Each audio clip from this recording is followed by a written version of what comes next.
What's up, everybody? This is John Odermatt, the host of Felony Friday. And before we get rolling into today's show, I want to take a quick moment to talk about coffee. That's right, coffee. The Lions of Liberty, we have partnered up with Anarcho Coffee, and we are selling our very own coffee. It's called the Morning Roar. It is a medium dark roast that has cupping notes of lemon lime, caramel, black pepper, and brown sugar. It is delicious. You can pick up some of this coffee by going to lionsofliberty.com/coffee. We have a way there on your first purchase. You can get 10% off, but if you join the Pride for $10 and up, you can actually get more than that. You can get 15% off every single order. Buy some coffee, support the Lions of Liberty, support another great libertarian company as well. Everybody wins. lionsofliberty.com/coffee.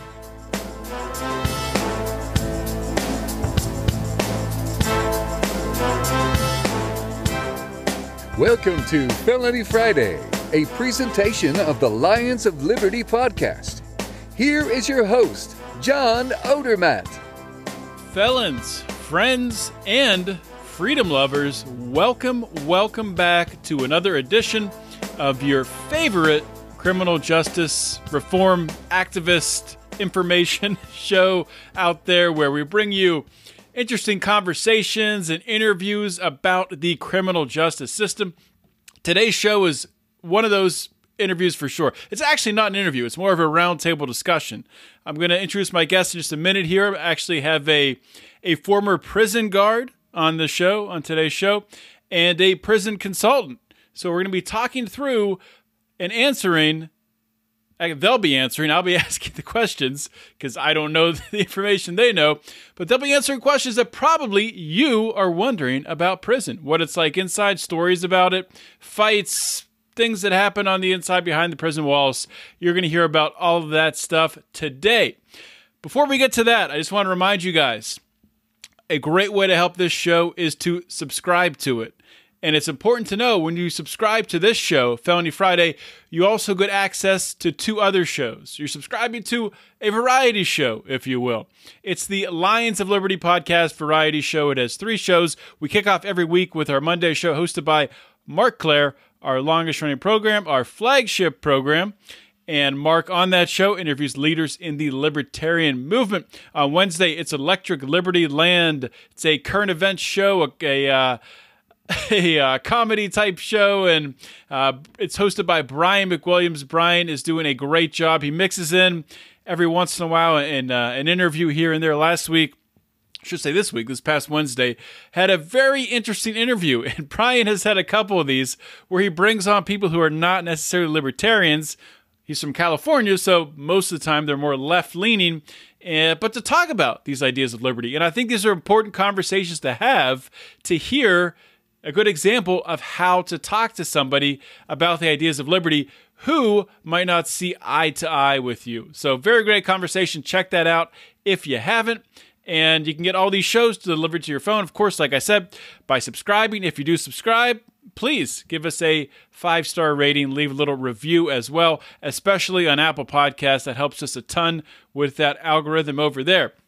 Now, today's show, like I said, we have a former prison guard and a current prison consultant on the show. You can find the show notes at lionsofliberty.com/FF172. So come to the show notes page, check that out. Let's get rolling with today's show.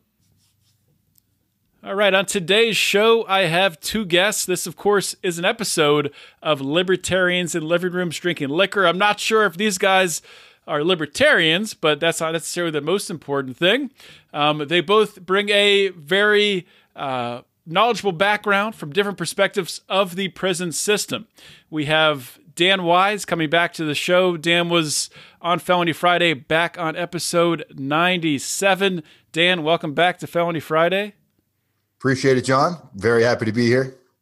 And Dan, I guess before we introduce our second guest, you want to give a quick overview, introduction about yourself, what you're up to. I know you have a YouTube channel, and you run a prison consultant business as well. Yes, sir. I have a federal prison consulting business. It's called Federal Prison Time Consulting. And I'm also the administrator of our YouTube channel, which is RDAP Dan, RDAP DAN. We primarily focus on content to produce for individuals that possibly might be facing a federal prison sentence or state prison sentence.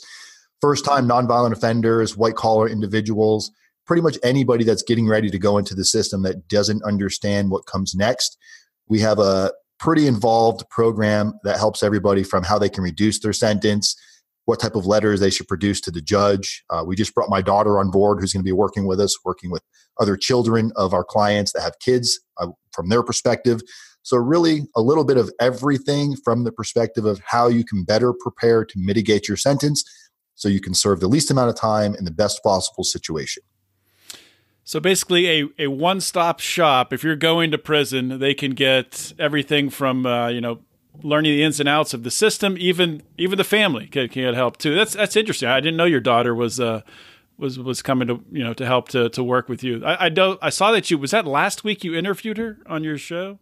I posted the video yesterday. So yeah, she just joined us about 2 weeks ago. Okay. Very cool.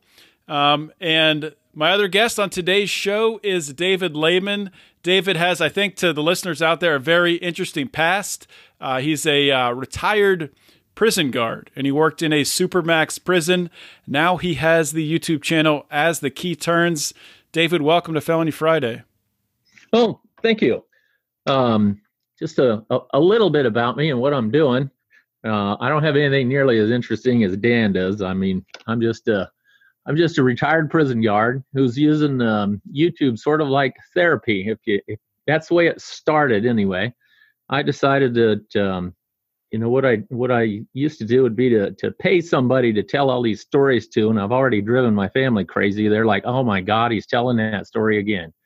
So I've got about 21,000 viewers on my As the Key Turns YouTube channel, and I'm telling all my stories again to get a different perspective. Actually, it's been pretty interesting, some of the things that people have fired back at me on the comments and things, and that's basically it. It's sort of a hobby of mine, and I enjoy taking videos of things, and I didn't really think I had anything to say, but turns out that I'm a lot more interesting than I ever thought I was.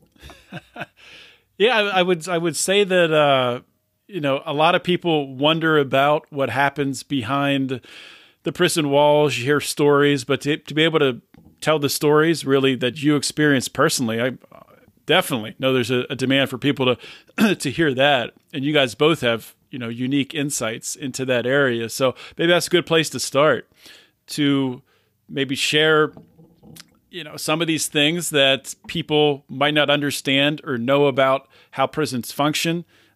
Especially, and maybe we can start with you, David, when we talk about, maybe just start with a simple definition. You use the word Supermax. Can you just explain to my audience what is a Supermax prison and what types of prisoners does it house?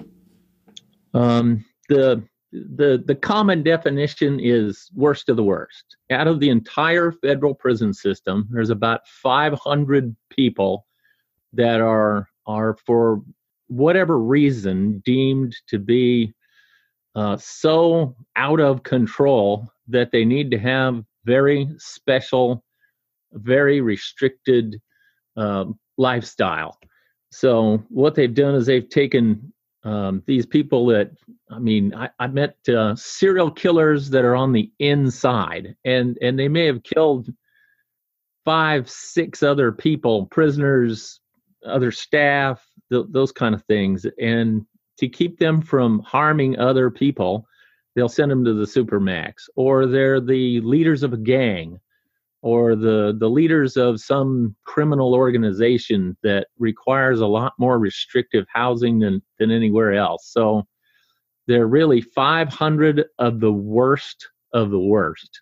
And on top of that, we have a unit that was called the control unit, which are the worst of the worst of the worst.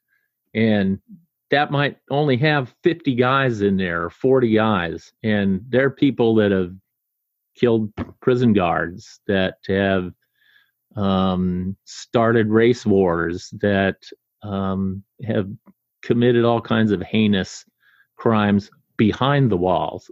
I mean, just because you go to prison don't mean that you stop committing crimes. And so the Supermax is kind of prison for prison. Is that so? The prison within the prison that you refer to, is that the CMU? Is that what that's referred to? No, or is that CMU is a totally different thing. A CMU might be for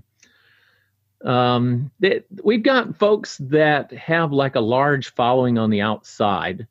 So he might be a cult leader that's committed a bunch of crimes. Like, there's cults that have made a routine of child molestation. And so a person like that, we don't want him communicating with the outside world and leading his followers, so to speak. So that's what a CMU is for. A lot of the terrorism suspects, or not suspect, convicts, that's where they go. I mean, you don't want them spreading their hatred all over the outside world. So very, very different than the types of prisoners, the people who come to Dan for help, right? They're completely different folks. I've dealt with those people too, and there's a lot of folks that just they make a mistake. They didn't fill out the IRS form. They thought, well, I lie a little bit on my loan application at the bank and everything will be okay. Or I'll go ahead and sneak $15,000 through customs because I don't trust everybody. And you end up in the slammer for that. So, Dan, what types of people, what types of crimes do you see who come to you for help? Yeah, it's completely different from David's perspective, from where he's been. I spent my time at a low security. The type of individuals that I came across on a daily basis, and just for those of you that are tuning in for the first time, I was not a prison guard. I was an actual inmate in federal prison.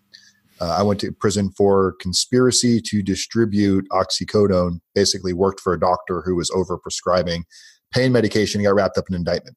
However, the individuals that I run across on a day-to-day basis that come to me for help or getting ready to go to prison are very similar to what you see with the individuals going on with the college scandal right now, the cheating scandal. It's mostly white-collar, first-time, nonviolent offenders. But the reality is when you first get involved in the system, you don't get arrested today and go to prison tomorrow. You get arrested today and you might be out on what's called pretrial supervision for months and months and months or even years. My case started in 2011. I didn't go to prison until 2014. And from that period of time, from 2011 until 2014, the thought of going to prison, I imagined it being exactly like what David just explained. So my prison experience was really getting ready to go to prison. The thought of prison far superseded the reality of where I went. And that's one of the services that we really provide, is to help people break that difference down so they can stop thinking about committing suicide and going on the run. Big difference.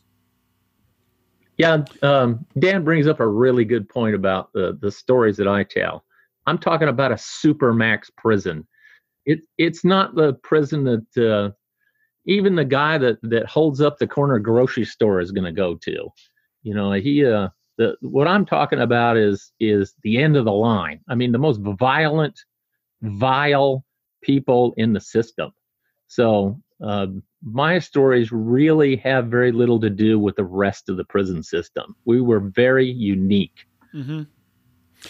And I know you did a YouTube video talking about, people ask you the question, were you ever afraid to go to work when you were a prison guard? If you could kind of explain, were there days, if you're going to your place of employment, you're surrounded by people that could potentially kill you, or have killed others, was that ever a little bit that get on your nerves when you were getting ready to go into work? Yes and no. We play a lot of psychological games. Even Dan has had the experiences with this stuff where we Both sides torture the other. It's really fun when you're an inmate to get an emotional response from the guards, and that's what really wears on my nerves. The fear factor was mostly of not being backed up by my side, my gang, if that's what you want to term it, being humiliated, that kind of thing. Fear of death. I was a cop for forever. And then I worked at the prison. I was in the active Army for 6 years in the military police. So I know it's a possibility, but I don't even let it worry me. It's just another risk of the job. So I didn't dwell on, I might get killed today. Even during the prison riots, I just went, well, we got these things that need to do, and we did them. And I don't know but a very few people that did dwell on it, and they didn't last very long. Yeah, you probably couldn't if you were having to go through that process every day. You're getting ready to go to work and you're terrified, or you're it's stressing you out. Yeah, you're not going to make it. It's going to beat you down and wear you down, right? I actually have a question for you, David. This is one of the questions I always wondered in prison. Obviously, I was at a nonviolent prison, so it wasn't something that correctional officers really needed to worry about on a regular basis. But I always wondered, at these higher level prisons where you got correctional officers that clearly could be in danger at any moment, how often do you find that other prison officials, guards, correctional officers would get complacent because something hadn't happened for such a long period of time that they lower their guard, and before you know it, the inmates were just waiting to take advantage of that. The minute his guard was down, that's when they jumped on him and started, poking him in the neck or whatever might happen next. That's the number one killer of people in my job is complacency. It's just like what I just told you. I don't think about it. It's not part of my daily thought process. And after a while, it's just like, that ain't going to happen because it never happened before. So it won't happen today. And then, oops, now I'm in serious trouble and fighting for my life. So yeah, that happens. That's the number one killer. We remind each other of that. Hey, are you thinking about this, that, and the other thing? And when I came to work and I wasn't up to speed, I would even tell the guys that I work with, hey, I've got this issue. It's on my mind, and I may not be on my A game today. So you might want to just keep an eye on me. So yeah, that was the number one killer. That is the number one killer of prison guards. And I asked that question because I was in a nonviolent prison where we rarely saw other inmates fight. There was that one occasion where a correctional officer, I don't know what happened. I only heard it from hearsay. I saw the aftermath, and he damn near was beaten to death with a microwave and an iron from two homosexual inmates that evidently the guard made what they felt to be a rude comment. Not sure what he said, but it was something that was definitely not along with what they felt he should have been saying. Mm-hmm. And they waited for him to do count.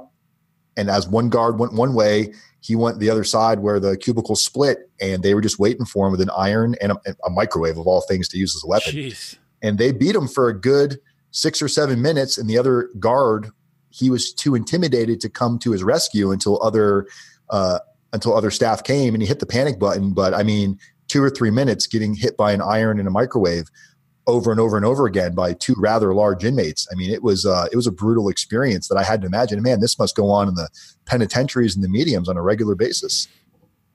Yeah, it occasionally happens. The thing I get from your story is the one guy wasn't injured. That wouldn't have flew at my prison. Your partner got the hell beat out of him. Why don't you have a scratch or two on you? That happened once in my career, and I made sure that everybody knew about it. And she decided to get employment elsewhere not long after. We don't need them people. You can't. Mm-hmm. If you can't do what needs to be done, I don't need you. I refuse to work with you. I'll go home. I wasn't going to bring that part of it up, but it was a female correctional officer that was his backup. Oh, well, really? I'm not picking on females, I mean, that I have heard it Bully. Now we're going to get all kinds of mail from, oh God. Well, but I mean, come on, let's be truthful. I mean, yeah. What is your take on that, Dave? What's your take on a female prison guard? You know, like a female police officer. I know they can enforce the law, but you have to be respecting of the law to allow yourself to be enforced in a lot of situations. Nothing against women out there, but it's reality. Well, the one instance that I witnessed the cowardness, it was a female correctional officer, but I was told by other staff of other male staff that were less than stellar when it came to bravery. Hadn't witnessed it myself. And I only ever witnessed this one instance of somebody that was just too frightened to do anything. So it was rare in our case, but it did happen. And now that we're bringing it up, we'll put me down as a troglodyte, because I don't think that women should work in a male institution and vice versa. I think it should be a single sex thing, because I've witnessed way too many issues with the female staff and our male prisoners. And when I was trained just prior to us opening up to a sex offender unit, they sent us to a female camp. And I talked to some of the officers there, and they said every month they're walking a guy out of the front door of this place. Yeah, I got to say, I agree with that. And honestly, I thought that's the way it was until I started learning about it. I just assumed that's the way it would be. The problem is, you get today, you might have a woman who identifies as a man, or a man who identifies as a woman, and then how do you know who's working where? It's interesting times. But I think I go back to... What's your email again, John? Felony Friday at lionsofliberty.com. Send it all there. All hate mail to be directed there.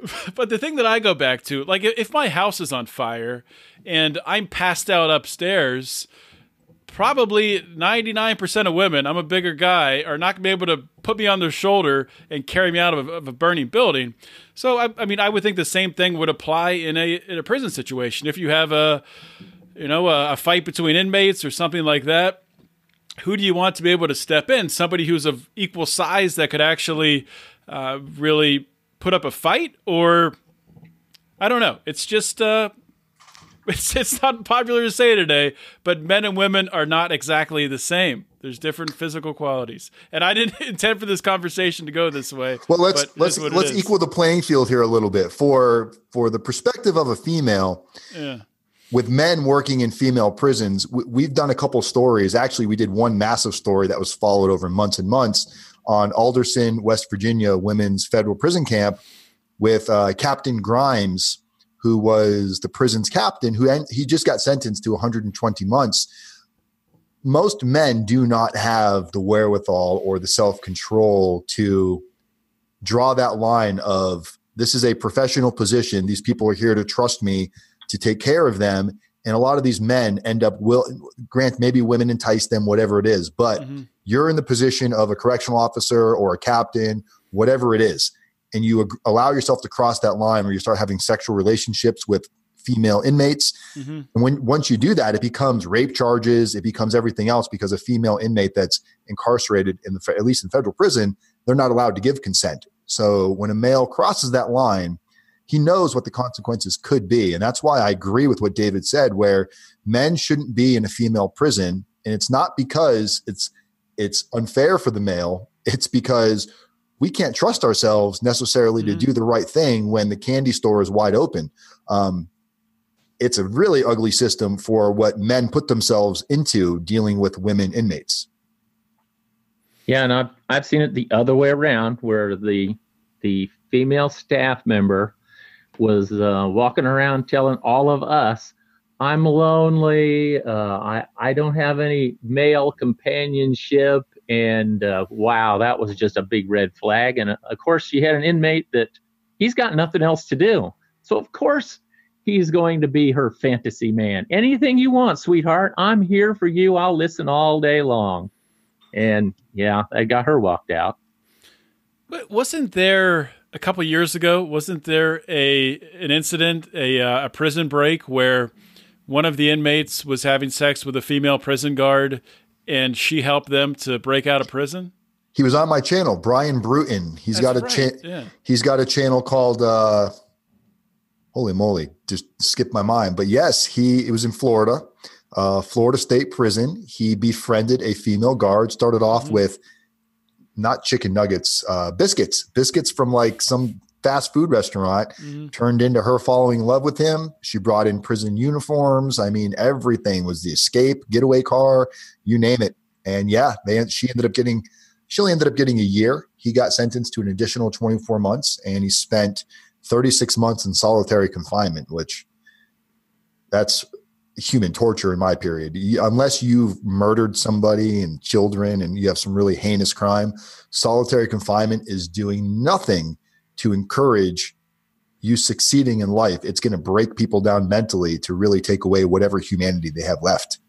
Well, don't you think that, I'm not saying this is right, but was the reason that they put him in solitary confinement would be to deter other inmates from doing the same thing?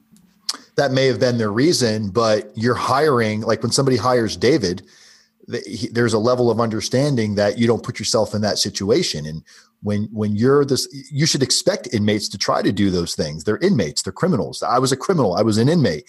I should have been expected to try to push the limit. And the prison, the Bureau of Prisons or state prisons, they're relying on, you have this position of power and we're giving you a level of respect and a level of security, basically.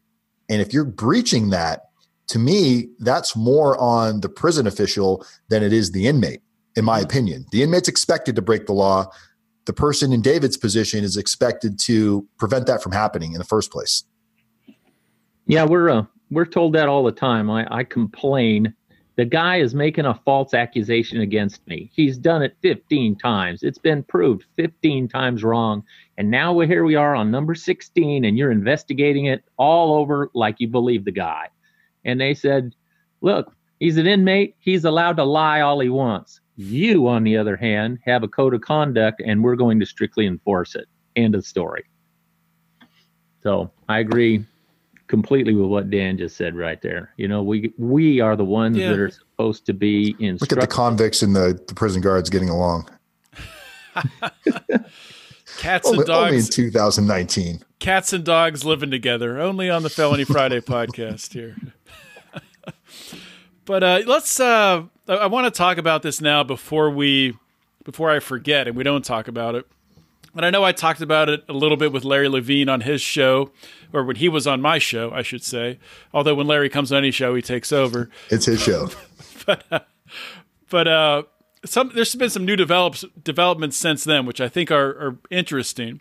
So in the college cheating scandal, really, I mean, obviously there's hundreds, if not thousands of people involved in it. I'm not even sure of the number. I know there's been like maybe 50 or 60 or 70 indictments, something like that. But the two biggest ones, the ones that everyone sees, are the celebrities. Aunt Becky, of course, Lori Loughlin, and I forget the woman's name. I don't have it in front of me. The one from Desperate Housewives. Felicity Huffman. Felicity Huffman. And I think it was last week or maybe 2 weeks ago where Felicity Huffman came out, admitted guilt, said what she did was wrong, entered a guilty plea, or I guess took a plea deal right then. Is that right, Dan? Did she take a plea deal? Yeah, she took a plea. She's looking at her plea agreement is 12 to 18 months, and I'll honestly be surprised if she does any prison time. Really? Yeah. So how does that work? How would she completely escape any prison time with that? Because she's obviously going to pay the fines.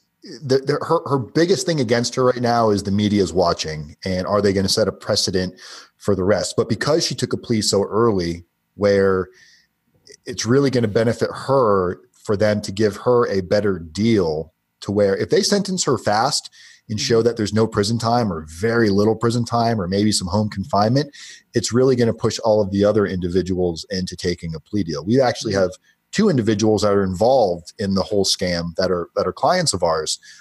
So we've been getting some interesting inside information to all of this. But when you have people like Lori Loughlin who aren't taking a plea at this point, the level of denial and where they're coming from, at least we'll talk about, not my clients actual situation, but the overall situation. A lot of these individuals hired a consultant to help them get their children into these schools. They were trusting the consultant. That's why the consultant really took the brunt of the wrath of this, because the consultant was the one that made it sound like, well, this is what everybody does. This is just common law practice. If these individuals really knew what they were getting themselves into, and really the big issue that came from this is when they started making the donations, that's what really made this a crime that carries jail time. I think the reason why people like Lori is having a problem taking a plea, because in her mind, she really did not think at the time that she was doing something that could get her to go to prison, because she felt like this is something that everybody's been doing. Doesn't make it right. Just because you and I ran a stop sign and we got away with it doesn't mean the person behind us shouldn't get a ticket.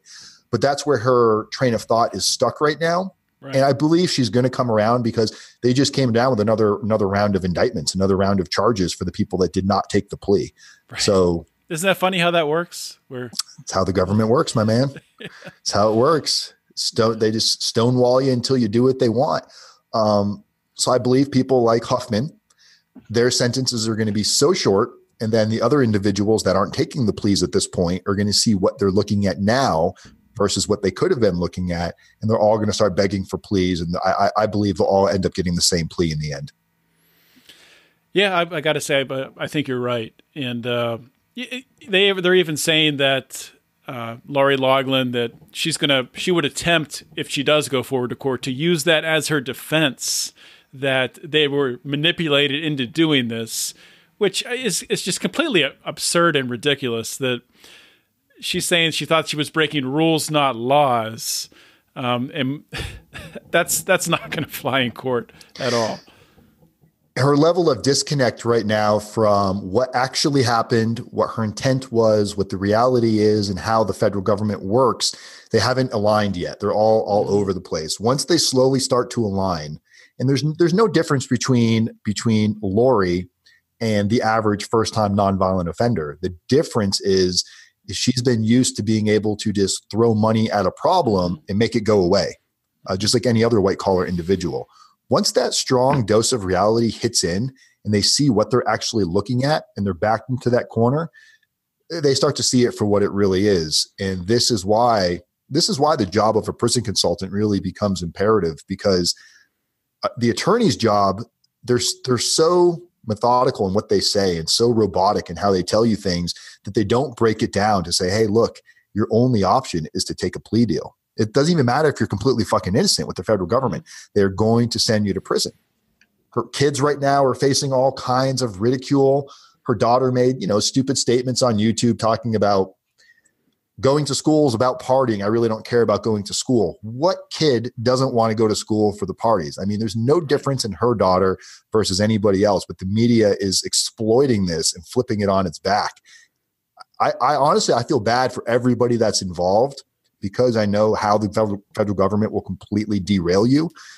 I don't think they should be going to prison for this. I think there should be some heavy fines. There should be some precedents set, and people that offer these consulting services, just like RDAP law consultants that got hit, they should be the ones that are really they knew what they were doing. They knew they were skirting the law in order to charge over ridiculous amounts of money to get somebody's child into a school. So it's all about greed.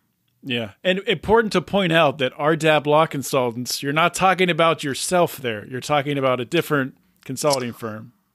RDAP law consultants. I am federal prison time consulting. I just happen to have the pseudonym RDAP Dan. I actually had a lady that called me up yesterday and told me I was RDAP law consultant, was convinced that I was the one that she paid money to. And, oh boy, it's not, but it is.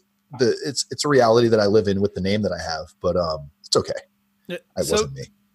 David, I want to get your perspective on the aspect of this. So if any of these famous people end up going into prison, I think you have some stories on your YouTube channel about Pete Rose spending time in was that a Supermax prison? No, we have a camp. It's a level 1. Like Dan was in a level 2. And I'll mention it right here. The thing that drew me to Dan was I watched some of his videos, and he said shockingly to me tell the truth when you're in trouble. And I just said, holy crap, what kind of inmate is this? So, I've got no tattoos and I tell the truth. Maybe I didn't even go to prison. Yeah. It's kind of like, oh my God, I never met anybody like this before. Anyway, no, Pete Rose worked at our camp. The inside Supermax had about 300 to 500 prisoners, depending on how many riots we had. And then attached to us was a camp that might have had 150 to 250, depending on, how many white collar criminals there were that year. And they performed a lot of the functions that we wouldn't allow the insiders to do. Like at a normal prison, you see guys with mops all over the place.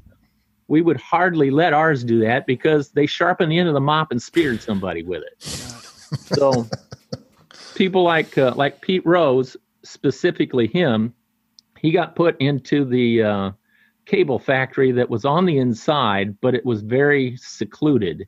And they did everything they could to keep him away from the cameras, the other inmates, the staff, everything, because he was just very high profile. So he just sat in a little room and screwed little wire things together. That's kind of what he did. So did he try to sell you his autograph?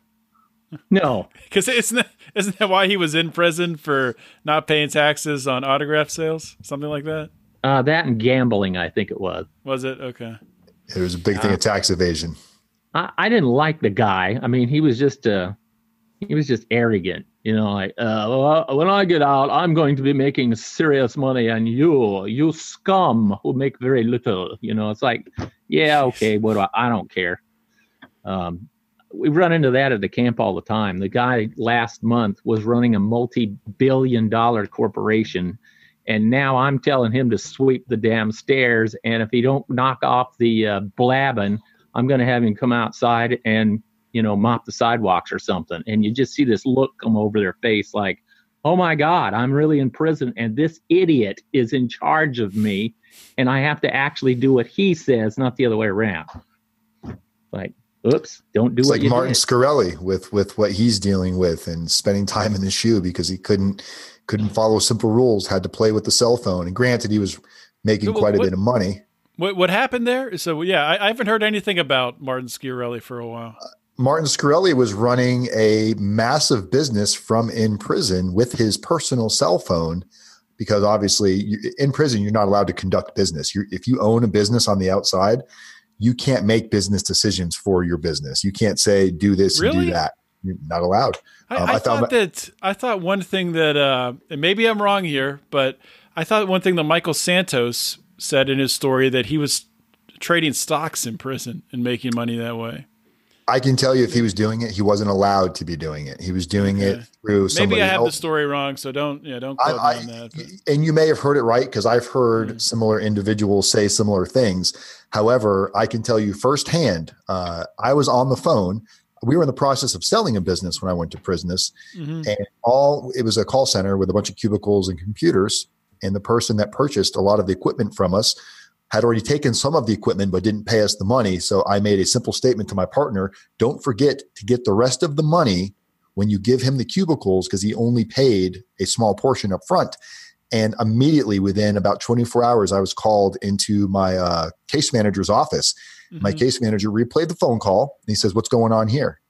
It's like, I have a business on the outside, and he breaks open the rule book showing me where you're not allowed to conduct a business from inside prison, threaten to take away my phones for 120 days, threaten to take away commissary, threaten to take away visits. So Martin Scarelli had some sort of a pharmaceutical business, and another one that I believe it was a pharmaceutical business. Don't quote me on that. Running it from the inside with a cell phone. Now, obviously, the cell phone's gone, and he's been sitting in solitary confinement for the last several weeks.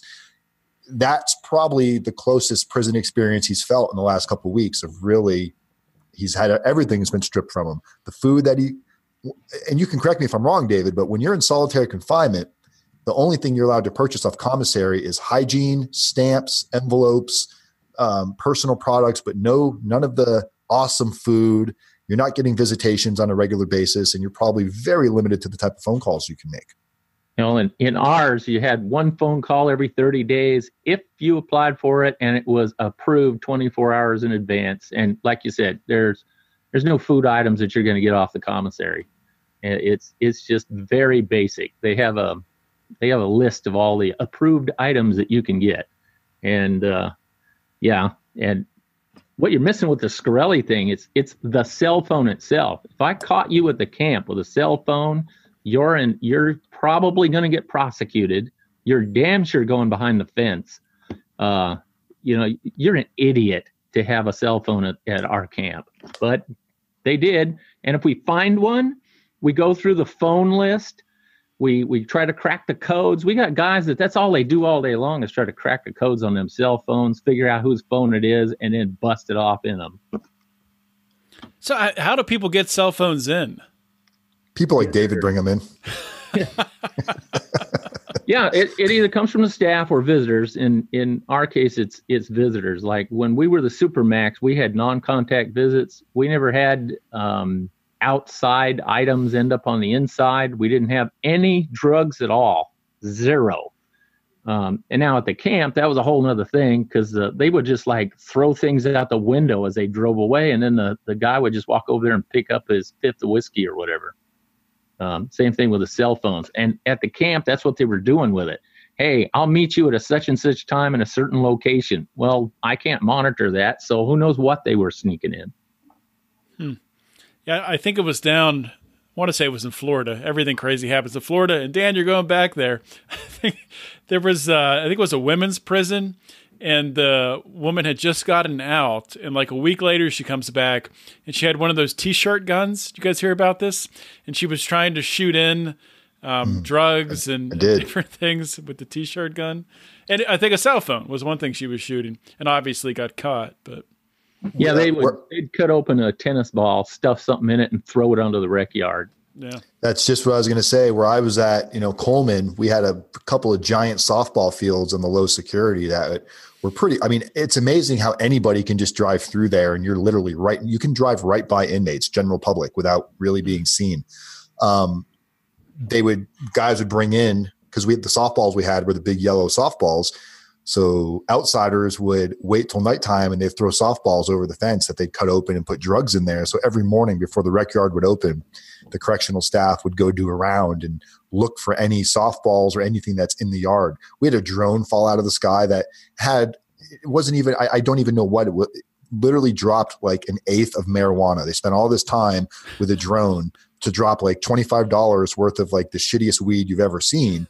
And of course the drone, I don't know how they figured out where the drone was coming from, but they got the person that had the drone, they got the person that ordered the drone, and it became this giant ordeal where the whole prison was locked down for like the next 2 weeks because some idiot wanted to bring in like $25, $30 worth of grass weed.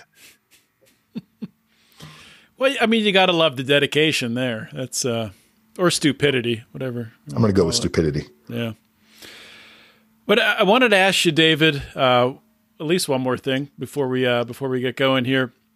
I saw you had a video on I think it was titled something like if Schaefer Cox was going to get out of prison legally.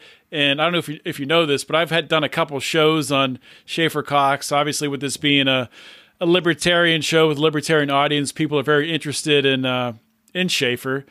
And is Schaefer is in a prison max, right? And he's in a CMU, correct? He's in the CMU, yeah. And that's because he has a following, and that's exactly right. Because people like you are talking about him, and many others. So he has a following, and they'd like to cut that off at the knees. So can you just go through quickly what you said in that YouTube video? Generally, yes. I know people can go, and I'll link to it on the show notes page for people to watch the whole thing. I'm sure people will do that on their own. But if you can just sort of summarize. I have seen inmates actually get no punishment for a murder because they sit in prison and they got nothing better to do, and they assist one another, and they just look up the law. And they go over it and over it and over it. And eventually, in some instances, they've been able to find some little loophole. I've even been in on it with them. Like they'll tell me about, hey, man, did you see this thing here? And they'll explain it all to me. And because I'm kind of a legal beagle sort of guy, I listen to it. and think, yeah, I kind of think that'd work. There was a guy from Oregon who was convicted of murder, sent to the feds, spent a bunch of years in the feds, and then he was supposed to go back to Oregon to be sentenced. Well, he found in the law that they only had a certain amount of time from conviction to sentencing. And the thought behind it was then he would have the ability to bring in people that would say, you know, yeah, he killed somebody, but he's not really that bad. And because they took that opportunity away from him because he was locked up for so many years, they had to give him, yeah, you're convicted, but no punishment. So if Schaefer Cox is going to get out, the best way to do it is the legal way. Go over all the transcripts, and you can usually find something to appeal on. Whether or not you're going to win is problematic, but you don't want to run away, hit the fence, and get over the, you know, and end up out in the woods somewhere with people like me and dogs following you, and you'll be looking over your shoulder the rest of your life. There are legal ways to get out if you are smart enough. I know a guy named Martin McNally. He was doing, I don't know, a couple of 3 life sentences for being a air pirate back in the 70s. They got a picture of this guy with a bag over his head, holding a gun and a fake bomb, scaring the shit out of everybody. It's snipers trying to get him. They eventually arrest him out in a field where he bails out of the airplane, busts his leg, and the farmer says, hey, there's some dude laying out in my field. He goes to prison, and I know he's doing life. He's never going to get out of prison. He's out. He now lives in St. Louis. The guy was just that smart, just kept working on it, and he escaped legally. Yeah. Did you ever have any experiences when you were working as a prison guard with an attempted escape? Every day is an attempted escape in that place. That's all they think about. It's all they dream of. Any One successful day I'm ones? Did anyone ever actually get out to the point where there was a prison break? Not when I worked there, but there's been, over the years, there's been a bunch of them. There was 3 guys that just walked out the front door.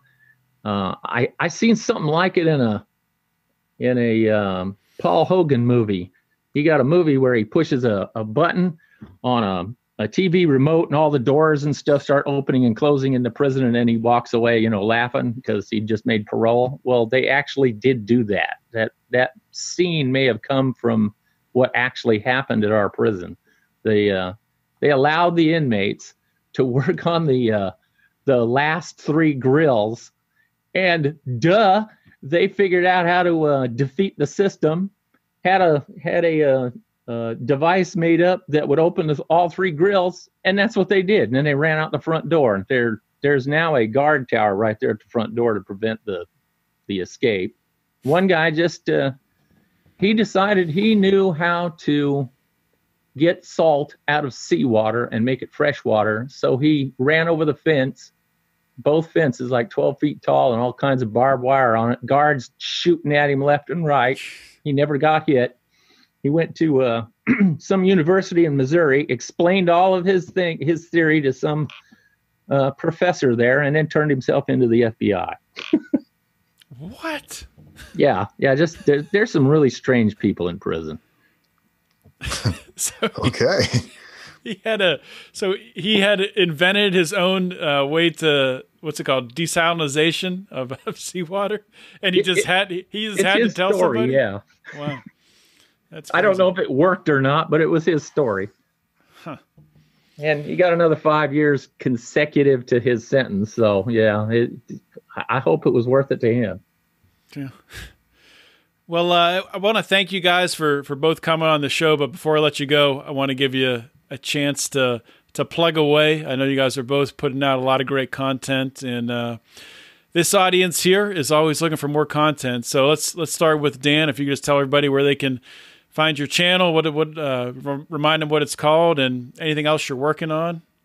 Absolutely. Come visit us over at RDAP Dan. That's RDAPDAN on YouTube. Visit us on the web, rdapdan.com. We're also on all other social medias from Instagram, Twitter, LinkedIn. If you know somebody that might be going through a really rough time, getting ready to possibly face something that they never imagined facing, the federal system, and they want the proper insight. They want to know how they can navigate the system. They want to know what they can do now to prevent not just from going to prison, but possibly minimize the casualty of how long they go to prison and dealing with their children, everything that's involved. Please, guys, don't hesitate. Give me a call or a text anytime. Well, lucky for you, Dan, Aunt Becky, Laurie Loughlin, is a listener of this show, so you can expect a call. Is she really? We can split those commissions, though, right? We can. Okay. Definitely. And David, plug away. I'm David Layman. I worked at the United States Penitentiary in Marion, Illinois for about 23 years. A great deal of that. We were a Supermax prison. We transitioned into a sex offender unit. I have worked in the CMU. My channel is called As the Key Turns on YouTube. I also have a little bitty podcast called As the Key Turns. And I just tell the stories that the way I imagine it is I'm sitting down drinking a cup of coffee with one of my coworkers, and he's sitting across the desk from me, and I'm just telling him one of the stories just like I did way back when. So if you're interested in hearing those kind of stories, just like all the prison guards talk about, correctional officers, hacks, whatever you want to call us, then my channel is kind of the thing to listen to. Yeah, it's a really interesting content. I think very unique content on both your channels. So definitely want to recommend that everybody checks them out. Of course, I'll link to them on the show notes page at lionsofliberty.com/FF172. And thank you guys for coming on the show. This was fun. All right, appreciate it. Thank you, John. Next time my camera will work. Yeah, next time we'll get that camera working for you. All right, we'll see you guys later. Are you tired of banging your head against the proverbial wall of politics and getting nowhere toward actually making your life more free? Are you tired of interview podcasts that have the same guests as every other libertarian interview podcast out there? Are you tired of hearing the same news stories that you can hear on the mainstream media? Then you need to listen to The Lava Flow, where we don't do politics and we don't do the major stories that exist only to divide you. We talk about news that affects you and your freedom, and we work to find solutions that can actually help you to be more free. Check us out at thelavaflow.com.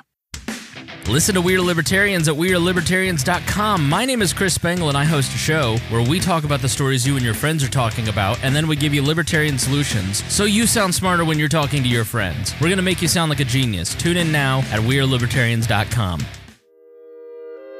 Are those dry, boring, run-of-the-mill political talk shows putting you to sleep on your commute or at work? Are you ready for some fun?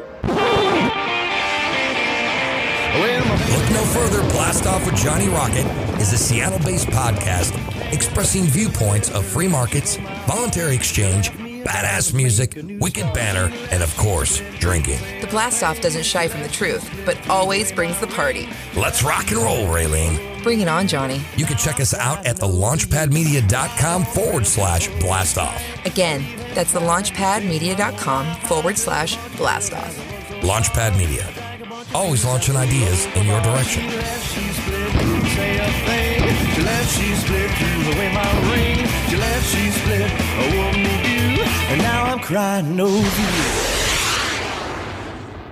I want to thank Dan and David both for coming on today's show. I think this brought you guys some very unique and interesting content. If you like this show, please give me some feedback. Shoot me an email, felonyfriday@lionsofliberty.com. Reach out to me on in our Facebook group. You can find our Facebook group, the Lions of Liberty Forum, by just typing Lions of Liberty Forum in the search bar at the top of the old Facebook. It'll pop up, ask to join. And as long as you're a real person and you answer our one question, which is asking where you heard about us, you'll get in the group and you can join in the conversation and give me feedback on this episode. Let me know if you want to hear more episodes like this. This was an episode of Libertarians in Living Rooms Drinking Liquor, a little bit different than a traditional Libertarians in Living Rooms Drinking Liquor type episode. But that's the way I think things will go on Felony Friday for doing our monthly LILDL segment. I think I'll rotate back and forth. Every other month will be, like this month was criminal justice people. Maybe I'll bring on police officers the next time. But I think I'll rotate. I think I'll do a month with maybe criminal justice type individuals who that's their job function, their activism, what they do for a living. And then the next month, I think we'll keep it internal with Lions of Liberty, the crew here at Lions of Liberty. Maybe bring on a fellow libertarian activist from time to time into that group to spice things up. But I think we'll go back and forth like that and see how it goes. Every other month, switching between those two formats for that one LILDL episode for Felony Friday. If you don't know what the heck I'm talking about, that's because you're probably a new listener to the show. What Libertarians in Living Rooms Drinking Liquor is, I mentioned it briefly at the top. It is a roundtable type episode. The hosts of this program, the Lions of Liberty podcast, Mark, Brian, and myself, we're all libertarians. And Libertarians in Living Rooms Drinking Liquor is a play off of, I actually came up with it, hat tip to myself, it's a play off of Jerry Seinfeld's Comedians in Cars Drinking Coffee. So take that, Seinfeld. And so what it's supposed to be is a casual conversation, and we're sort of expanding that concept. And we've made a promise to you guys, the listeners, for each of our shows, our flagship program on Monday, our Wednesday program, Electric Liberty Land, and Felony Friday on Friday. Once a month, we're each going to host an episode of Libertarians in Living Rooms Drinking Liquor. All right, I don't think I can say that any more times. But if you have any questions about that, just shoot me an email if that didn't make any sense. Thank you guys for listening. I'm not going to say anything else because frankly, I'm tired. So I'm just going to get going. I'm recording this late on a Thursday night before I publish it for you on Friday morning. Hope you guys have a great Easter weekend, a relaxing Easter weekend with family. Get some great food. And so with that being said, guys, this is John Odermatt signing off. Always remember to keep your head up and the fires of liberty burning.